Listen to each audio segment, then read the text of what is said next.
All right, man. Well, thanks for joining me here today. We got the infamous Caleb Carlson here to talk about his story, talk about his real estate journey because it is quite the journey. And as a rising star, I would say in the world of real estate, I think it's important to get your message out because, I mean, you've had a goal of 100 deals in a year. You've hit that the last 2 to 3 years. Now you've had to up it to 120. Talk about where you started. How did you even get into real estate in the first place? I started selling at a different company. I was selling personal training, and even there, I was kind of there by accident as well. I started from, I guess, humble beginnings, I guess is what I'm trying to say. Yeah, yeah, and I think you are not from the cities originally. No, I'm not born and raised in Minneapolis or St. Paul. Transplanted here, and just had to make it happen a different way. Well, and I think that's interesting because very similarly, I've stepped into different markets that I've never even moved into, and you get a lot of people who don't get success in their career, even if they've lived in that spot. So early on, talk about how did you even start your business in a new market where it's like, okay, I'm just here. How am I going to make this work? Because you're married now. You now have two kids, but when you moved, I don't know where were in stage of life, but if you don't have any income when you're moving into a new spot. Talk about that jump. Yeah, so I was part-time for probably 18 months, which Really. most part-timers, don't ever make it, and at one point, um, I was having some success, and it got to the point where I either needed to, what they say, burn the lifeboats, and just jump in or, continue to be part-time and, be stressed doing 2 different jobs Yeah. okay instead of 1 job really well. There was no plan B. Well, that was my option, right? Plan B was continue to do the same or, okay, just jump in, you know? I ended up selling a rental property. I paid for, my wife and I paid for our wedding. I paid off, her car and we purchased another house. And then I still had a little bit left. And it was like, okay, this is probably enough for me to take my full-time job down to part-time and my side gig of real estate into full-time. Wow. And for real estate, growing that business, like, what were the activities that you were doing early on just to, like, meet as many people as possible? Uh, Social media was really starting to become, the infant stages of what it is now. So I use social media as much as I could, but it wasn't as easy then as it is now. Um, in other ways, I guess it was easier though. You could reach out to someone more organically, because they didn't think there was some ulterior motive from a Facebook or an Instagram. But I just tried to define my daily success and have as many conversations as I could. And a lot of times that put me in uncomfortable situations where I would get rejected or, like even just ghosted. Right. But I just tried to have as many conversations as possible and get as close to 40 a day as I could, which I hit it almost every day. Really? 40 conversations. And how would you define a conversation? Just any literally talk to 40 people a day or realistic? As long as I could get a response back, I would count it as a conversation. So, like, if I called you and you didn't answer your phone, it wouldn't count. If you answered and, like, you talked to me for 15 seconds, I would count that as a like, "Hey, Right. that was an at bat." Um, if it was a text or a DM, as long as you would respond back, okay, and you would get very creative about how to try to keep conversations going longer. If it was a door knock, as long as you at least took my card. If it was a business to business, as long as you were willing to take my card. Yeah. If it was an open house, as long as you would talk to me at the open house, and I at least would try to get your contact information. I made it like a game in a way where like, here's my rules. As long as I talk to these 40 people a day, um, then I feel like I'm successful and I can go to the gym at 2 o'clock and not stress because I don't have a buyer or a seller or a contract or a closing. Yeah.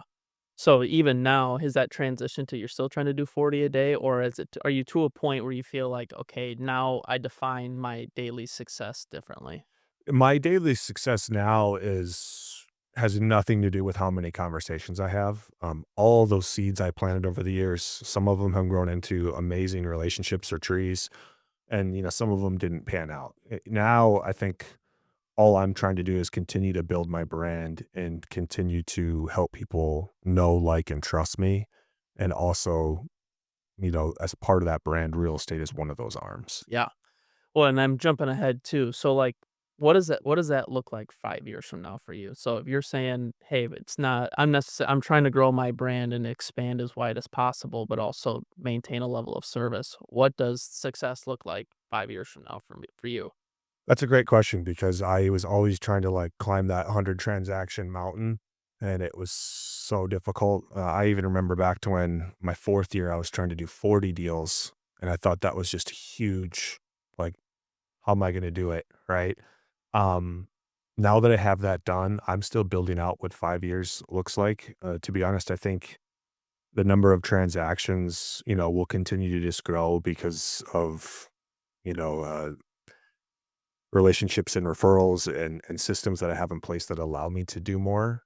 And I think what 5 years looks like is um, more really good helping me. Technically, I'm touching way less of a deal in 5 years, but maybe I'm doing 200 transactions at that point, and I have two or three go-to people who are helping me do that, and I'm sticking to high level stuff. For sure.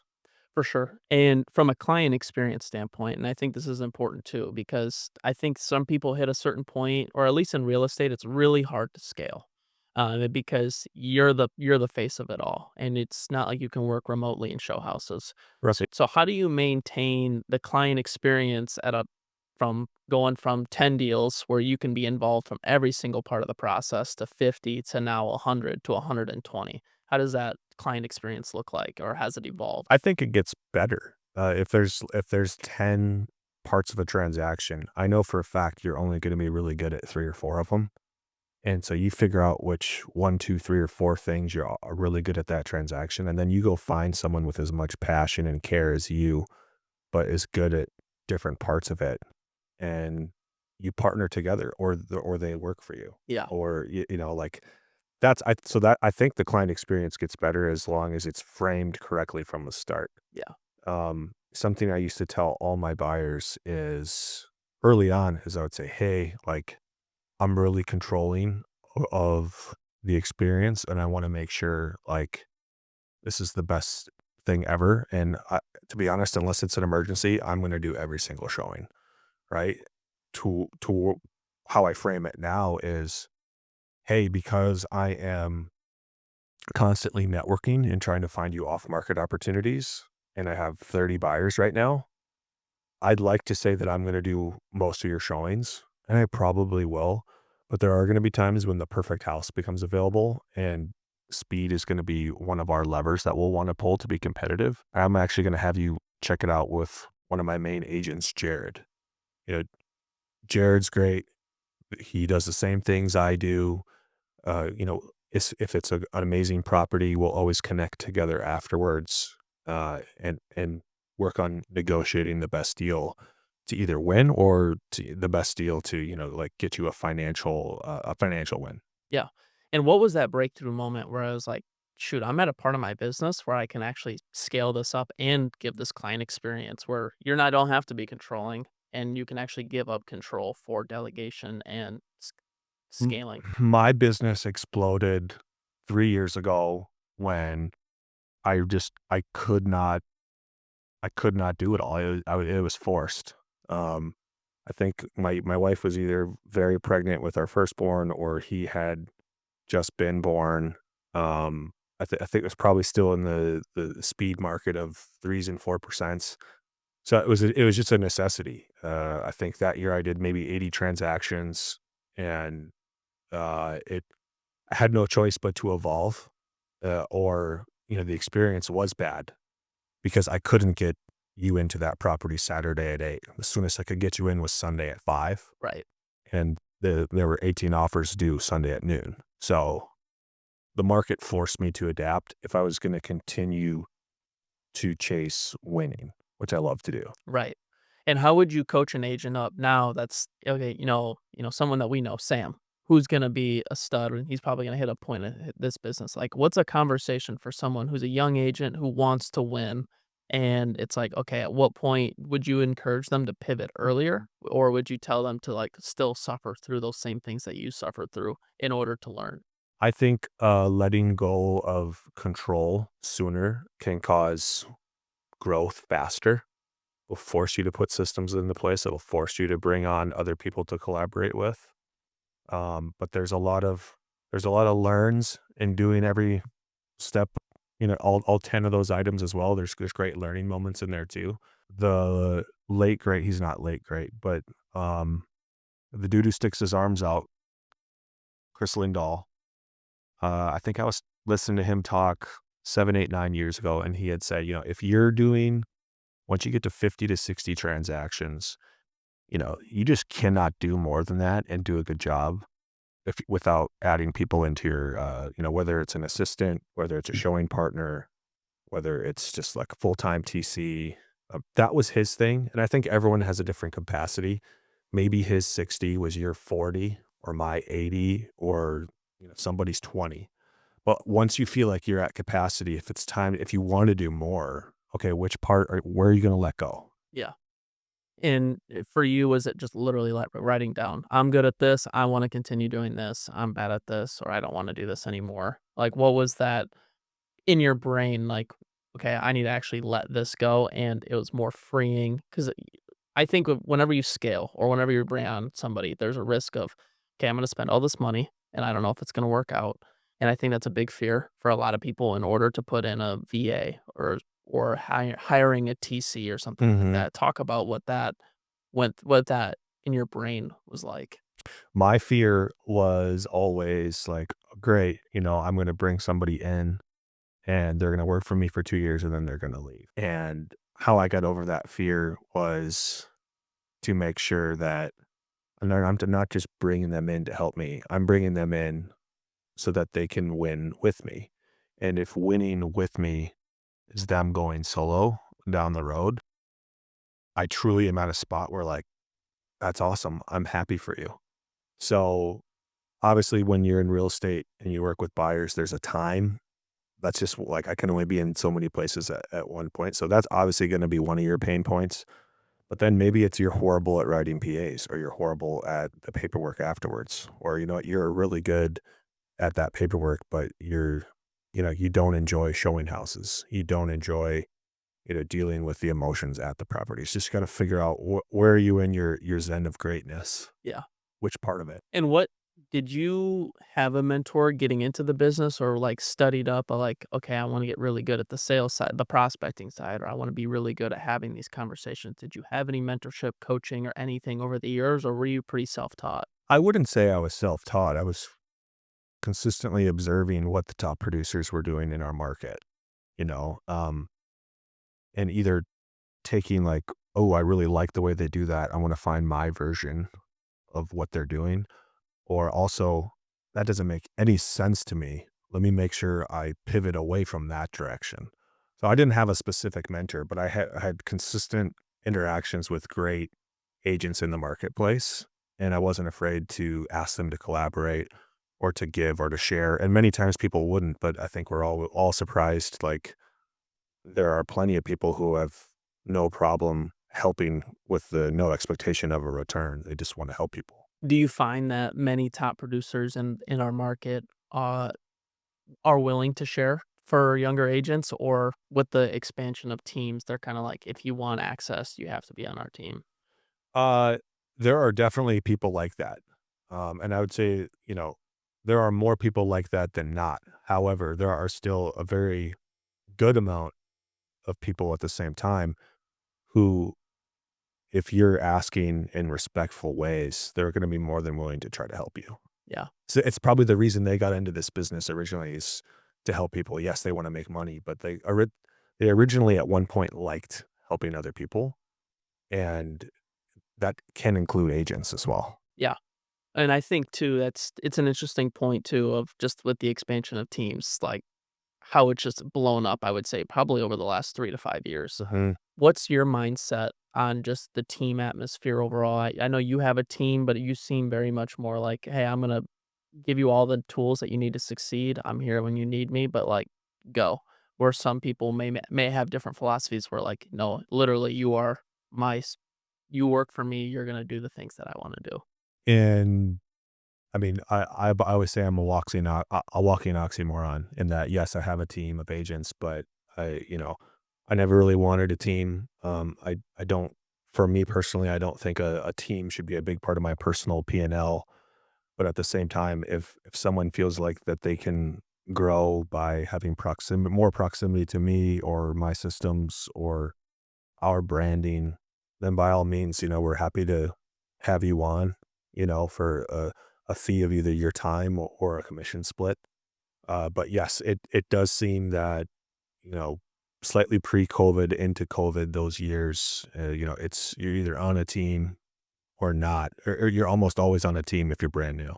So talk about Caleb, talk about your process now when it's from the initial phone call all the way to closing to post closing. Like what does that process look like? If I'm a client, I call you. What is the experience that I'm going to get with you?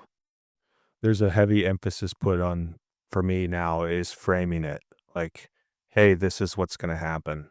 This is what you're going to feel like. Expectations. Yeah, really wanna just, especially sellers, when you're dealing with a consistently changing market, is let's talk about your house, right? Let's talk about the marketing, the price, and the condition. Those are the 3 things we can work on. And it's always, if we believe the marketing's good, you like my marketing? You see that? Okay. Okay, condition, we're not gonna improve it any more than what it is, right? Okay, it's probably the price then, right? Framing that before we're even on the market.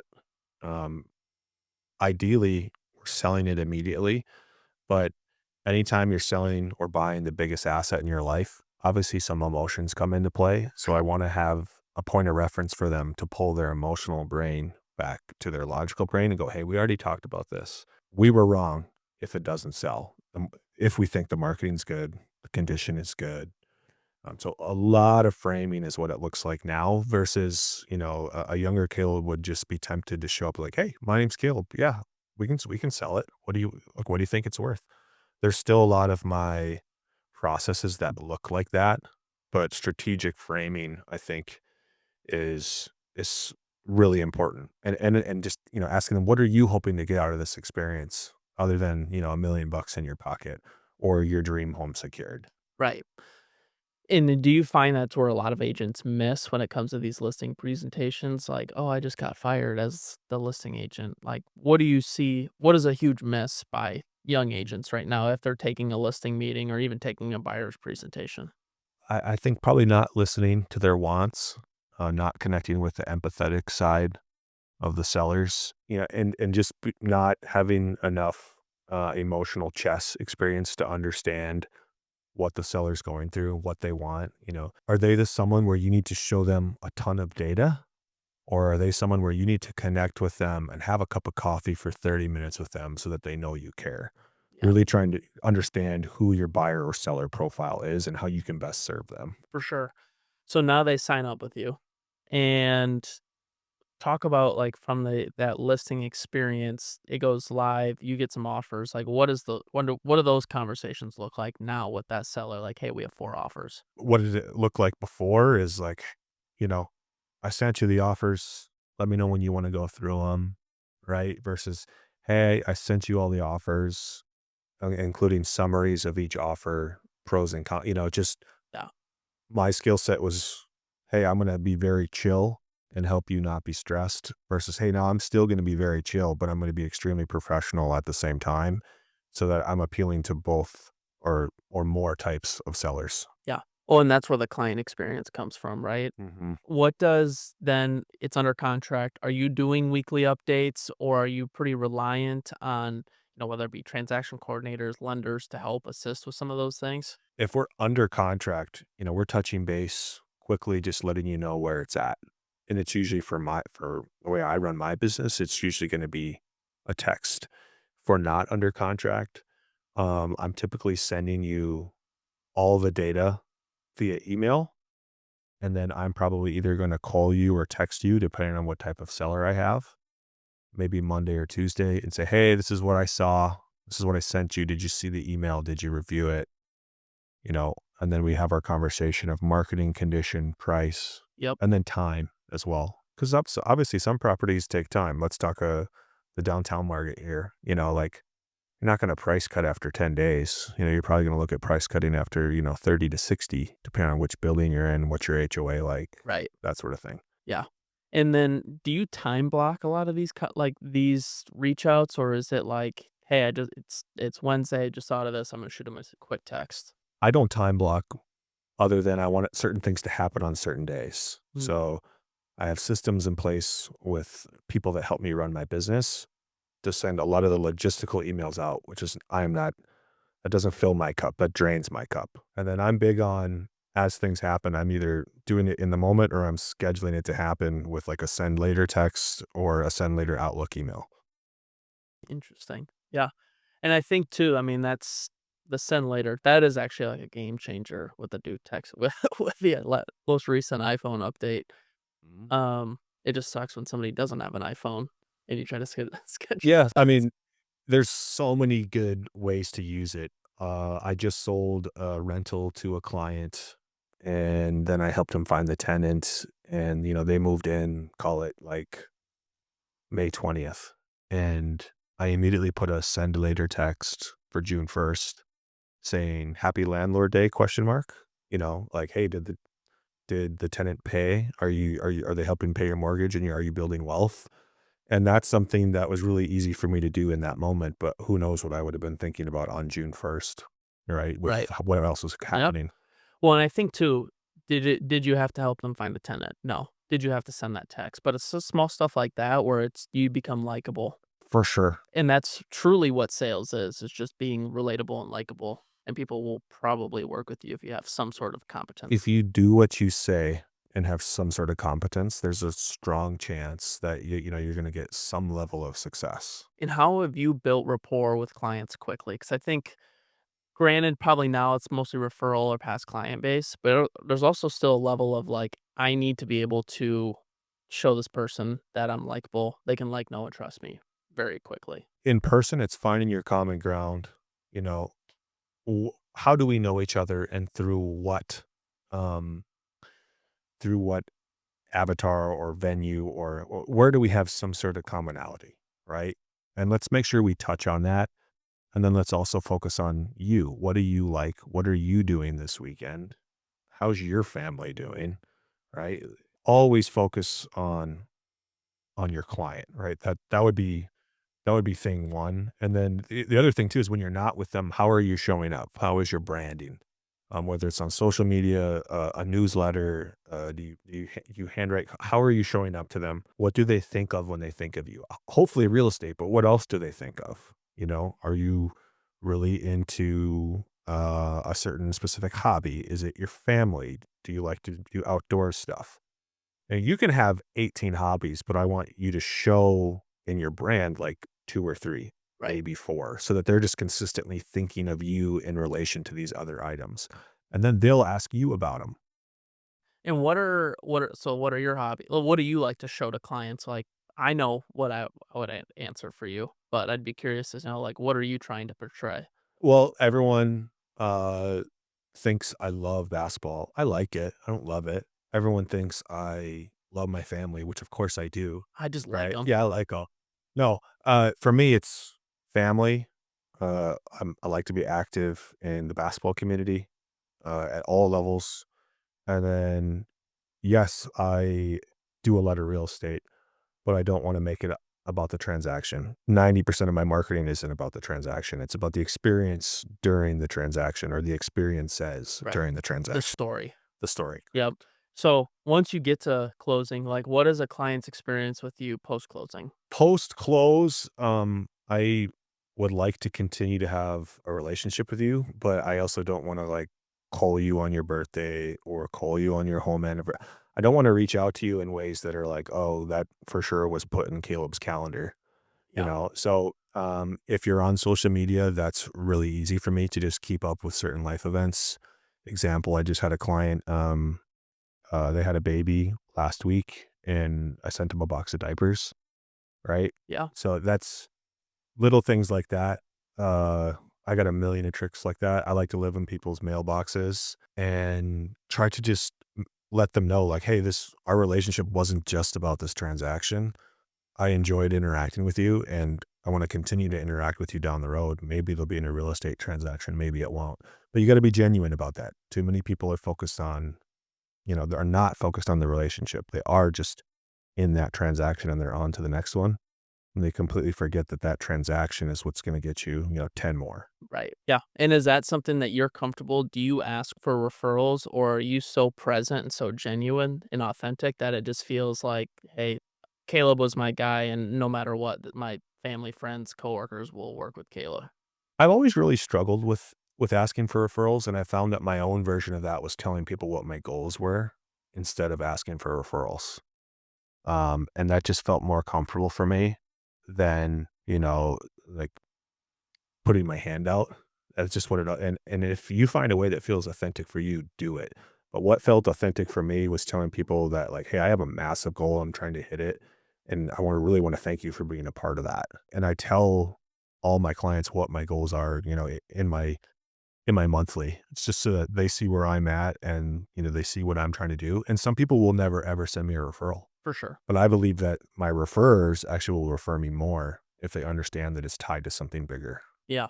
I think it'd be fun if you're like, hey, 150 is my new goal. Like, it'd be fun to throw like a 150 party for past clients. Right. It'd actually be Right. kind of a That's a fun. great idea. That'd be a kind of a fun thing. Yeah. If you're into events, like that's a great way to get a good quality invite and or face to face with somebody. Yeah. Are you a believer in events? I think events are fantastic.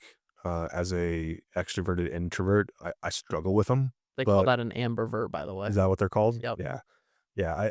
I struggle with them. We do run some as a team, but they never get my like full energy. So they also never like fully take off in my opinion either. For sure.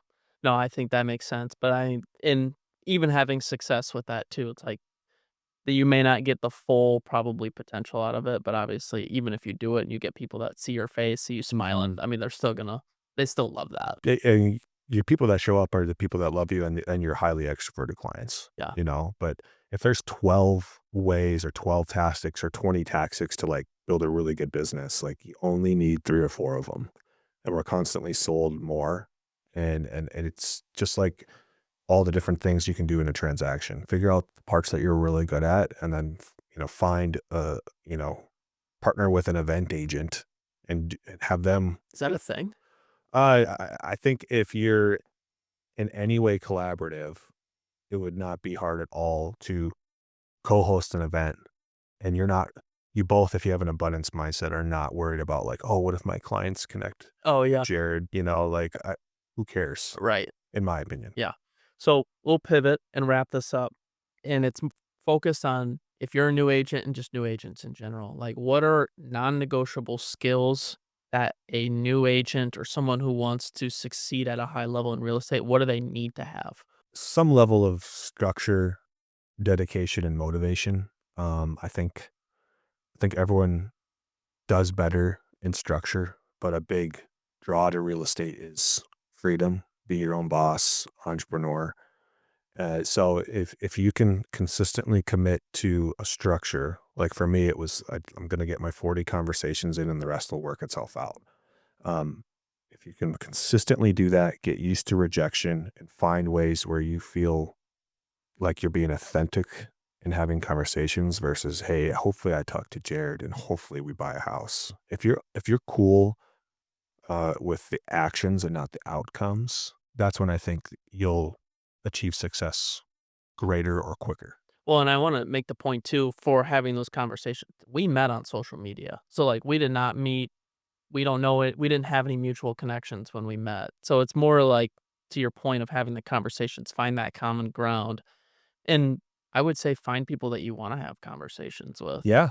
Like if we like basketball, that's obviously our main connection. And then obviously real estate. And we know mutual people. But I just think in general, like, why would you not want to work with people that you trust and have things in common with? Like if you like to golf, find people who like to golf and go golfing with them and talk, stuff like that. I'm curious what, like, if I was to give advice to anybody new, that's what I would say is like, don't spend your time don't spend your time chasing after people that you won't even like to, what I'd say is, have a beer with. Mhm, Like, you should be able to be comfortable to have a beer if you don't drink, obviously. It's more so just mhm. the semi. Coffee, Yeah, whatever, right? coffee, Yep. whatever, and interact that way, and you think how much stronger that relationship is gonna be. Yep, some of the best agents I know have kind of defined who their avatar of a perfect client is, and then all their marketing, their branding, or their conversations is just pointed towards who do I like working with, Yeah, right? So if you're able, once you've done 50 to 100 deals, you can go back and look at it and go, okay, which personality types just do I do well with? And how can I, as best I can, try to advertise or market to those types of people? That's great advice. yeah. No, I think that's a good way to look at it too, is just the reflection of it. So, Hmm. last question for you. What's your opinion? Do you think that to be a successful agent, that it's like you just have it or you don't, or do you feel like you can train the positive things that you need to have in order to succeed? It's a tough question. I think empathy is really important, but then my brain went to like, I know quite a few agents who crush it and they're not empathetic at all. Uh, so I definitely think you need to be dedicated and consistent. You know, everyone, I don't care what kind of agent you are, you do find out the ways that you're sneakily good at hustling too. That you find enjoyment in that. Um, it's a ton of work doing a ton of transactions. It's a ton of mental space that you have to carve out to consistently um, handle all those different types of people at once. So I think anything can be learned, but what's your tolerance for pain? What's your tolerance for, uh, you know, another day? I still don't have a contract, right? How long can you uh, deal with the negative thoughts or rejection before you do start winning, right? And there'll be losses. I just had a client say, "Hey, I don't think we should work with each other," the other day, right? And I was totally fine with it. So, how long, can you sustain to where you do finally get some of those first big wins? I think it's more like who are you mentally surrounding yourself with, or positions you're putting yourself into, maybe handle those bad days or get quicker results for the big wins. Yeah, I love that. That's a good one. That's a good way to end. Perfect. Well, thanks for joining us, Kale. This was great. Thanks for having me, buddy. All right, till next time.